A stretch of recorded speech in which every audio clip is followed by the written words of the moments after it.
Good afternoon and welcome to this week's episode of LevelUp Cyber Live. My name is Tony Bryan, Executive Director at CyberUp and your host for today's show. And I'm really looking forward to a conversation with Todd of SecureWorld. Welcome, Drew. Hello, Tony. Thank you for having me on this LevelUp podcast today. I'm excited to be here. So Drew and I are new friends. You know, I feel like I've had multiple friends over the last couple of weeks of people I've known for a while, but Drew and I are new friends in the world, and we've been working on some stuff together around educating and advocating for other folks just around workforce. So excited to partner with him and SecureWorld this year. So before we dive into everything that we're going to talk about today around just the importance, the important roles that conferences play in just your career and professional life. Drew, I'd love to give you an opportunity to tell a little bit about yourself, a little bit how you got into cybersecurity and how you landed at SecureWorld. Absolutely. I feel like pretty much everybody that I've met in cybersecurity has a different and interesting story about how they got into the space. For me personally, I graduated from college in 2020, right at the beginning of the pandemic. And so I thought it would be just hilarious to go work for an event company while everything was shut down. And so it was, I was looking for work right after graduating, and I kind of just happened to come across SecureWorld and started really as an unpaid intern and just was doing kind of random tasks, helping out the marketing department, helping out sales. And my role kind of continued to evolve over the first year that I was there. And now 3 years later, I find myself as a content strategist for the company. And I'm really excited about my role now. We have a great family of SecureWorld folks that we work with. And my role is really just connecting speakers with us and making sure that we build out our agendas for our 15 regional cybersecurity conferences that we do each year, and as well as all of our virtual events. And so it's really been a pleasure for me to get to meet a bunch of people like Tony and other people in the industry that are really passionate about cybersecurity and developing the workforce and making sure that we get the right people in the right rooms together and talk about these issues that we're all seeing every day. Because as I'm sure everybody is well aware, cybersecurity is a very, very real issue right now, as hospitals are getting hacked and companies are getting breached, and you're seeing real world consequences. So I'm just excited to be a part of that. I think it's really an interesting space. And one of the reasons why I've stuck with it is I think that cybersecurity will just continue to grow as an industry. So I'm excited to watch that growth. So first and foremost, go Ducks, right? We gotta celebrate. We learned in our prep. Yeah. My daughter's going to U of O, and Drew graduated from U of O, so it's a fun connection. And Oregon's a great state, so excited to go up there in a little months. So I mean, and not everybody's going to know, so one, appreciate the introduction yourself, but not everybody's that familiar with SecureWorld, right? There's a lot of everybody knows RSA and the B sides and some of your major international conferences that exist. And SecureWorld, I think, in my opinion, because I've worked with you and attended many of your events over the last several years, has been a great local. It brings local people to local communities to really talk about kind of community problems. So I'd love to hear just kind of give us an overview of SecureWorld. What is really the goals and drivers of when you're attending a SecureWorld events, and maybe what are some of the differences between your platform and some of the others that exist out there? Yeah, at SecureWorld, our main goal, our number one priority is connecting and developing cybersecurity communities across the country. And so you mentioned that we're kind of smaller, more regional, which we think works really well for us and for our attendees and our sponsors too.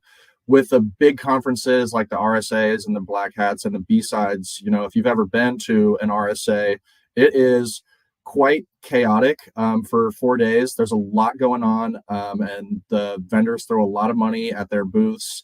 And I don't really know how much career development goes on there versus people kind of just connecting and going to happy hours at those events after. At SecureWorld, we're smaller, more intimate. We try to get all the local CISOs, VPs, and then their direct reports at our events, because unlike some other conferences that are limited to CISOs, we really try to include the whole community because it starts from the ground up. We talk about the the skills gap and the talent shortage, and how can we address that. And so at SecureWorld, we really just pride ourselves on being in that smaller, more intimate setting. It works very well for everybody involved. Most times we come away with a very positive experience. We hear our attendees, our speakers, our sponsors. They like working with SecureWorld, and so that kind of reinforces what we're doing, and it's a good feeling. I know, everything I hear. I've not been to RSA. I think we're looking at this upcoming year, but everything I've always heard about those conferences is, all the magic happens behind the scenes, right? It's not the keynotes, it's not the breakout sessions. It really is. You alluded to a little bit earlier, the vendor relationships and the dinners and the after parties, and like a lot of that kind of happens. And SecureWorld, I think you guys do an incredible job on the hyper local, but you get to go and actually learn, and you guys put together great sessions, and you want to go and attend those things. So I think it does give a little bit different vibe. And I know I've always appreciated the local community aspect of it, because we're very fortunate here in St. Louis. We have a great and incredibly I don't like the word robust, but I can't think of another word at this current moment. It's an incredibly robust CISO network in St. Louis, and they're great folks. And even, we're working on the Kansas City side as well, and a great group of kind of security leaders there in Kansas City. So kudos to you guys for always having a great kind of mindset of bringing them all together. Yeah, thank you. We appreciate that. And for the record, I'm not paid by SecureWorld to say these things. It's just it's all complimentary for several years of attending the events. He's just speaking the truth. I try.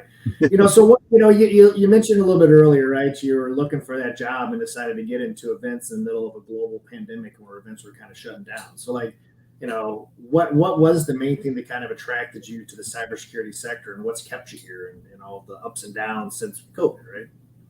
Well, at first, it was just simply a job opportunity that I was eager to take advantage of because nobody was hiring.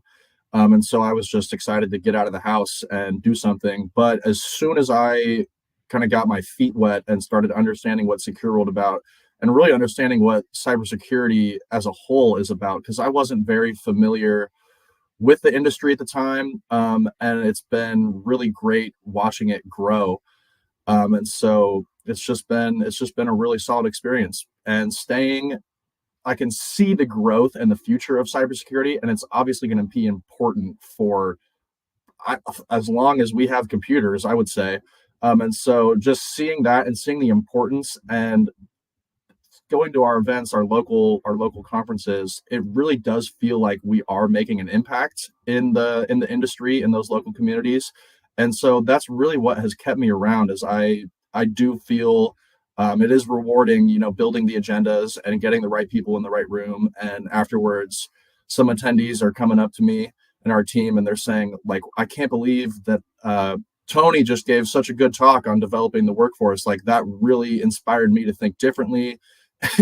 yeah, hands up. And so it's just been a great experience. We have a great team at SecureWorld. We're all really close. We're not a big organization. We were actually talking about this the other day in our office. We kind of have the office vibes at SecureWorld. We're just like the show. We're a small team. We're all super close. We like to laugh and have fun. But at the end of the day, we know that what we're doing is important to people, and the people that attend our shows are grateful for us.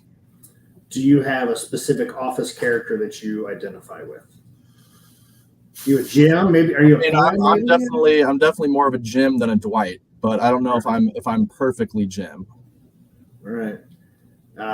I think I probably fall. What is Steve Carell's character's name? I think that would be pretty indicative of my person. Yeah, Michael Scott. There you go.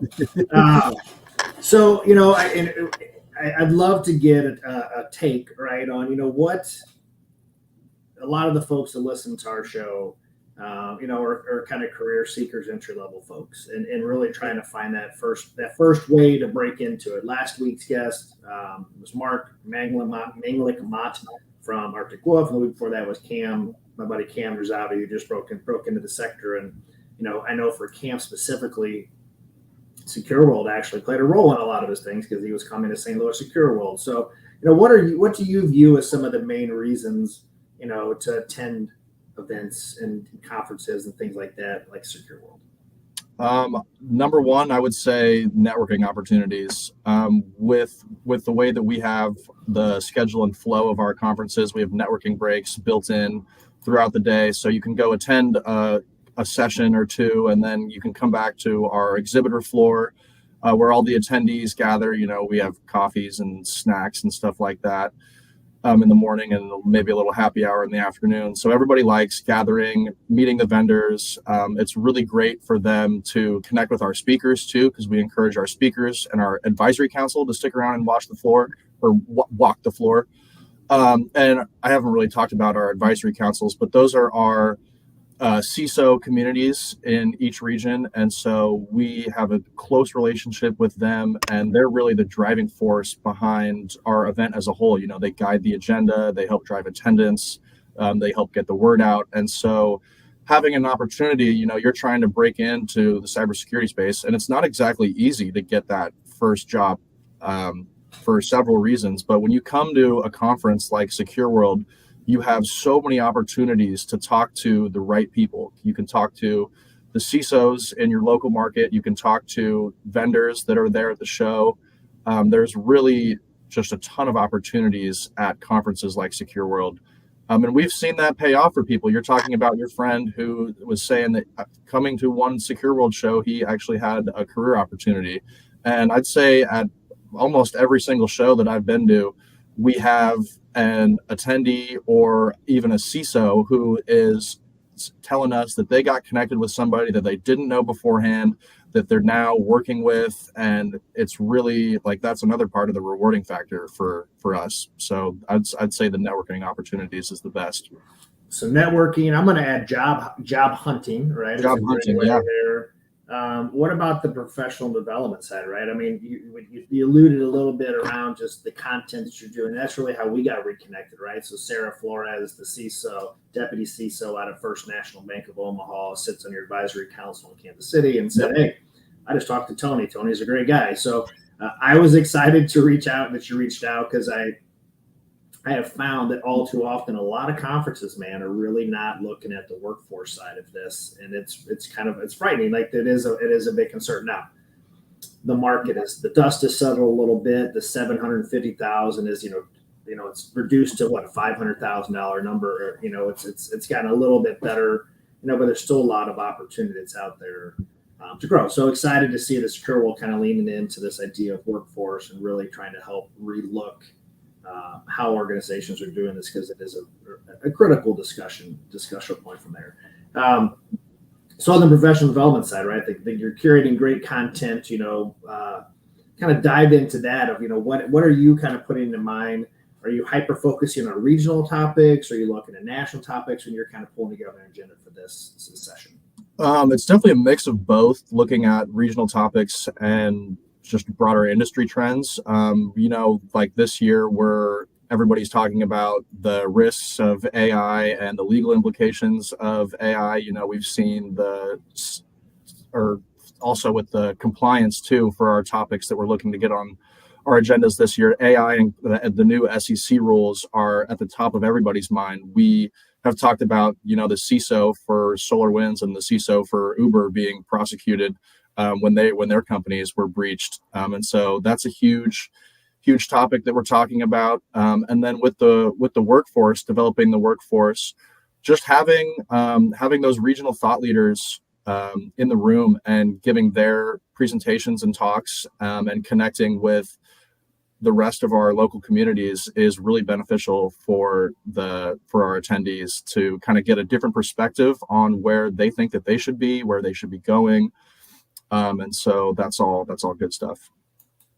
I've always liked, I do like the advisory committees you're bringing into these local folks. So you do have the capacity to really lean into what is important to those folks in that kind of region that you're hosting the conferences. So it gives that a little, I'll call it a customized feel to each event that's kind of targeted toward each market. Yeah, absolutely. Like you throw Houston, for example, we're hyper focused on the energy sector and making sure that we have thought leaders in oil and gas that are speaking on the agenda, because in Houston, everybody's interested in that. New York, we've got finance. And so kind of getting a mix of those regional regional topics along with the broader industry trends is part of our goal. Yeah, the AI part is such a crazy. There's so much uncertainty. I don't, I feel a little bit like it's gotten to be a buzzword. Like it's just, Yeah. we're going to drop Taylor Swift a couple times just because she seems to be trending on other things, right? But like, it seems to be popular, like Taylor Swift right now. Every time I turn around, it's getting asked, like, "What are you doing with AI?" I'm like, man, I don't, everybody's still trying to figure it out. And I was reading a post today on LinkedIn of just, some of that AI stuff is fantastic, but it's being uh, intertwined into everything that we're doing every single day through our emails, through LinkedIn posts, to this type of stuff where it's like, oh, you're terrible at what you do. Click this button, we'll make it better for you, right? With AI, like, yeah, and it's such a crazy thing, and people are inherently going to take advantage because it's great, but there are the risks associated with it that come along. So, Yeah, I mean, in pretty much every conversation I've had with our speakers and our advisory council members, AI is pretty much number one. And you're right, it has almost become a buzzword, but at the same time, it is probably the most important thing that we have to address as a community, because I don't think it's going away anytime soon. And there's so many risks with AI, and there's so many legal implications. There's a lot to unpack. We could probably spend the entire weekend talking about AI, but we won't do that. I mean, it has its conveniences, right? It makes things substantially easier, but then the risks of, you see the things like the Taylor Swift deep fakes and Yeah. all of that, which is frightening, and it's even more frightening when we're looking at an election year and all of that has to entail of, what potentially risks are we at as consumers of that information of how that's going to go, and how do we figure out? I hope we get better at determining fakes versus real versus not over the next years. Yeah, that election security topic is super interesting, and that's also something that I've been really focused on making sure that we get on our agenda, because I mean, in 2020 it was just a mess with all the misinformation and Russia or China or whatever was happening, and it would be great to have people who are actually have their hands on that kind of information, because it's super interesting and dramatically impacts pretty much everybody in the United States. So that's also an interesting angle. So when you kind of look at the future of conferences, how do you feel they've evolved over time, over the past? COVID obviously made a change because it really added hybrid versus in person. How do you think that's changed things, and what do you see the future of events kind of taking shape?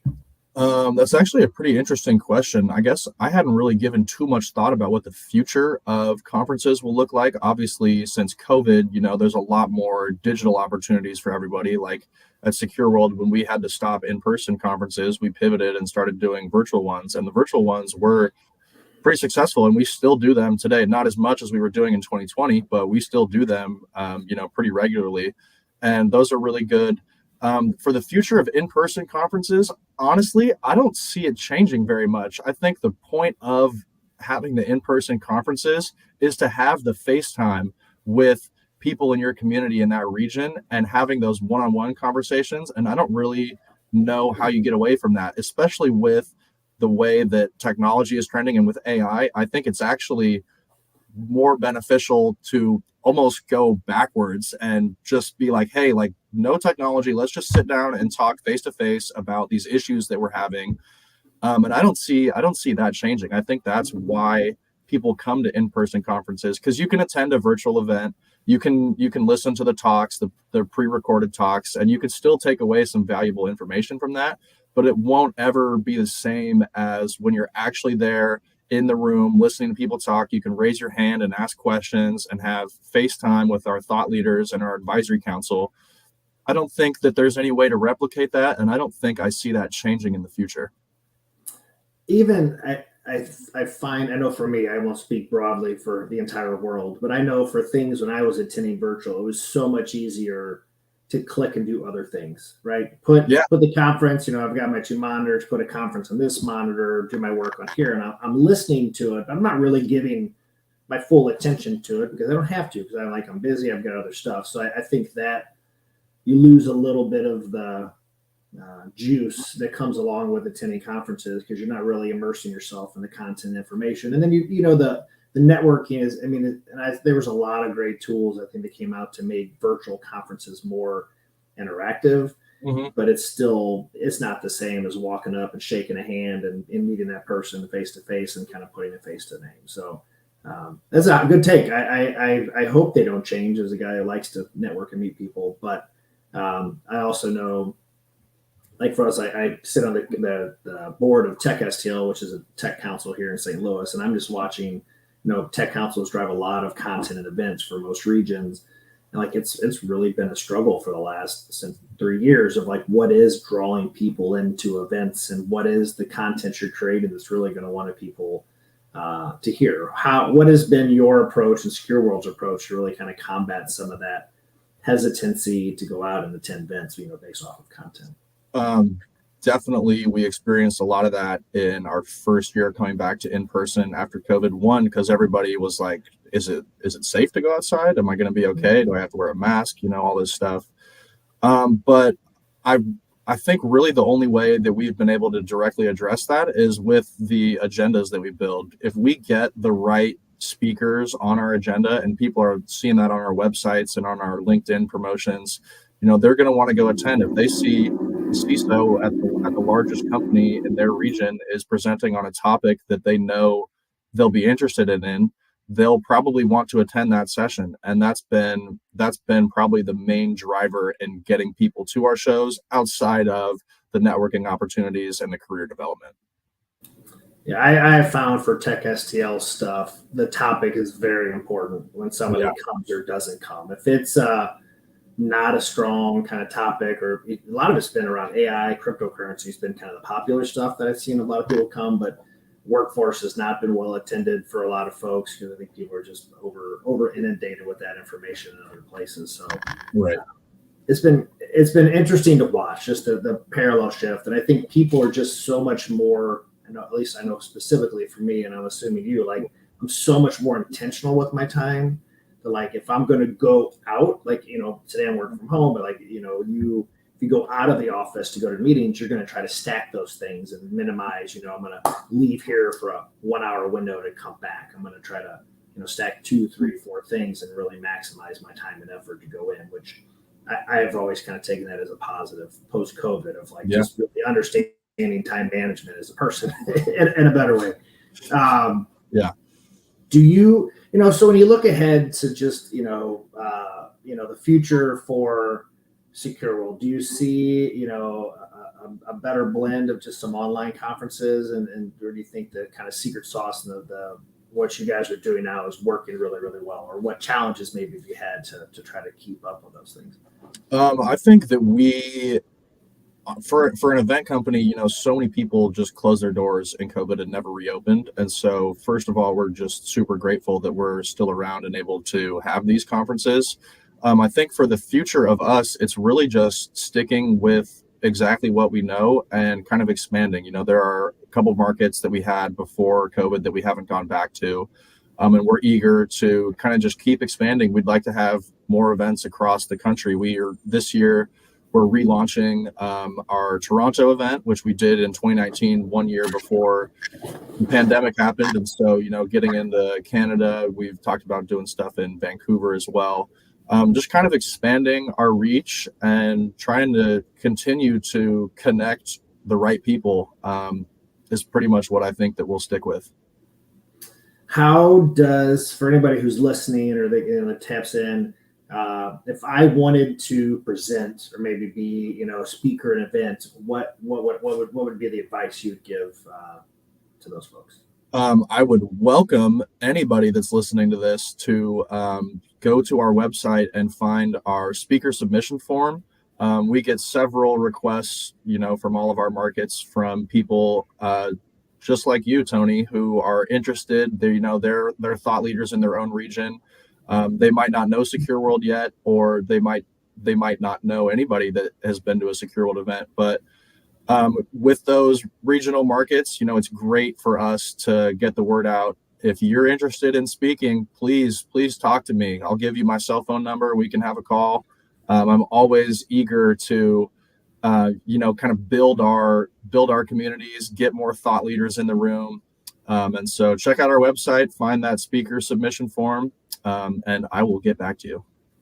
Are there any particular topics you've struggled to find speakers on? Maybe we could foot stop a couple topics that you're looking for some of these events coming up. I don't know if there's any specific topic that we've really struggled to get. It's almost the opposite, where we have so many people that want to talk about AI and the new SEC rules, that it's kind of like, well, we can't have 6 sessions based on AI. We have to have a little bit of diversity in the agenda. Let's get zero trust on there, or let's get a cloud panel on there. And so it's kind of more the opposite of being like, okay, hey, let's pause on AI. We get it. We know that it's important, but we don't need to hear that at every session. And so, there's some more niche topics out there that we might not have on the agendas, but it's kind of just it's kind of an interesting line to walk when you're building the agenda and being like, okay, let's pause and think about what we really need. Yeah, that's good advice, and just a solid approach. So we got 3 minutes left, 3.5 minutes or so left. As you look ahead to, I'm going to say 2025, right? And this is a much broader question than we'll say conferences as a whole. What's the thing that's keeping you up at night in this industry? That when you look ahead 24, 25, 26, that worries you about just, InfoSec as a whole. That's a good question. I think just the cybercrime as a whole, so many organizations experience breaches, ransomware, or whatever kind of a cyber attack each day.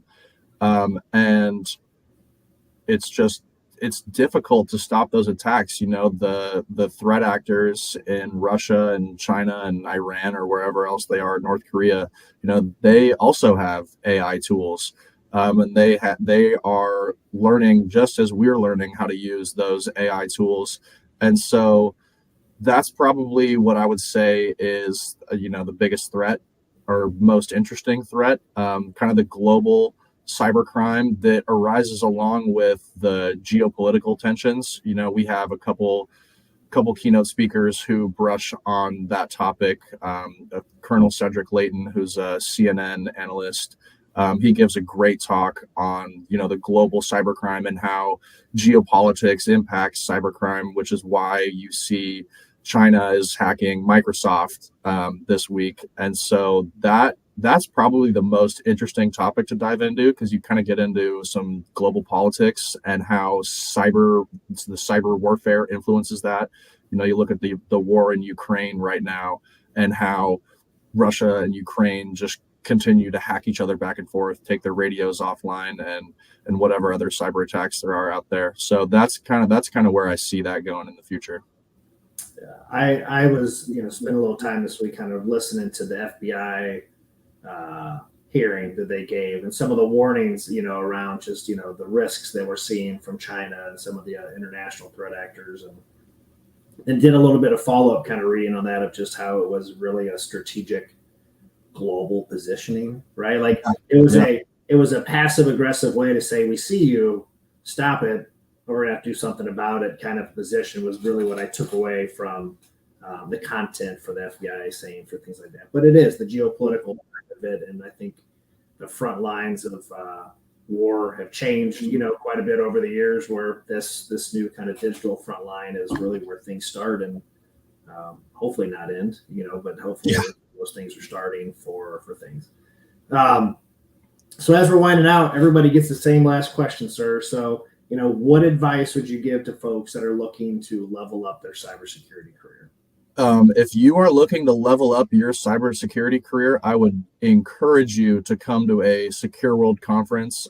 Pretty much everything that we talked about in the last half hour, the career development and the networking opportunities.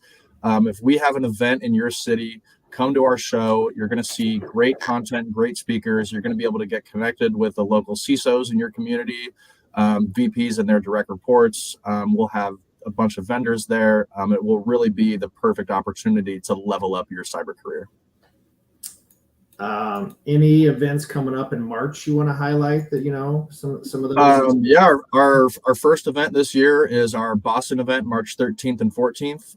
It's our biggest conference, most well attended, most well sponsored. It'll be really good. We have an awesome agenda built out over the 2 days. So if you're in that New England area, come to SecureWorld Boston. Awesome. Maybe not see the Patriots game or any of those, East Coast thing, but it's okay. We all have our But I appreciate you joining us today, sir. It was a great conversation. For those, again, plug to SecureWorld. And it's an incredible local resource. If you're fortunate that your city is, one of the destinations SecureWorld's coming in, I encourage you. It's generally a low cost of entry. You're not out there gouging people, thousands upon thousands of dollars for entry points. You really just want to put out good content and information and really lean into that. So appreciate the time you spent with us today. Look forward to keep building conversations, relationships with you guys. And then for those that haven't, I encourage you to reach out to Drew if you want to talk, speak at SecureWorld, get on the forum. I'm assuming it's secureworld.com would probably be a great place to check that out. And Drew's pretty easy to find on LinkedIn. So sir, thank you so much. Everybody have a great afternoon and see you next week. Yeah. Thank you, Tony. Thank you.